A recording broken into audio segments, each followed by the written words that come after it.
Where the Wild Things Are, story and pictures by Maurice Sendak. The night Max wore his wolf suit and made mischief of one kind and another. His mother called him Wild Thing, and Max said, "I'll eat you up." So he was sent to bed without eating anything. That very night, in Max's room, a forest grew and grew and grew until his ceiling hung with vines and the walls became the world around him.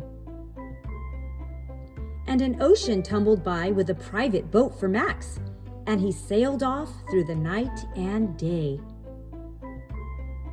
And in and out of weeks, and almost over a year, to where the wild things are.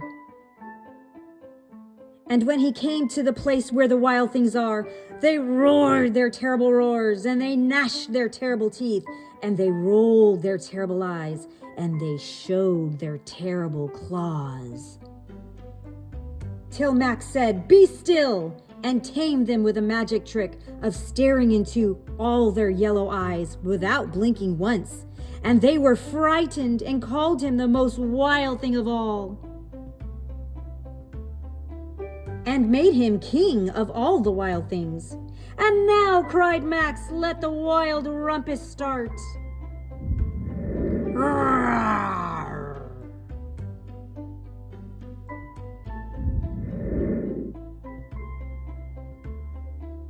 "Now stop," Max cried, and sent the wild things off to bed without their supper. And Max, the king of all the wild things, was lonely and wanted to be where someone loved him best of all. He missed his mama. Then all around from far across the world, he smelled good things to eat. So he gave up being king of where the wild things are. But the wild things cried, "Oh, please don't go. We'll eat you up. We love you so." And Max said, "No, I must go." The wild things roared their terrible roars, and they gnashed their terrible teeth, and they rolled their terrible eyes, and they showed their terrible claws. But Max stepped into his private boat and waved goodbye, and sailed back over a year, and in and out of weeks, and through a day, and into the night of his very own room, where he found his supper waiting for him, and it was still hot.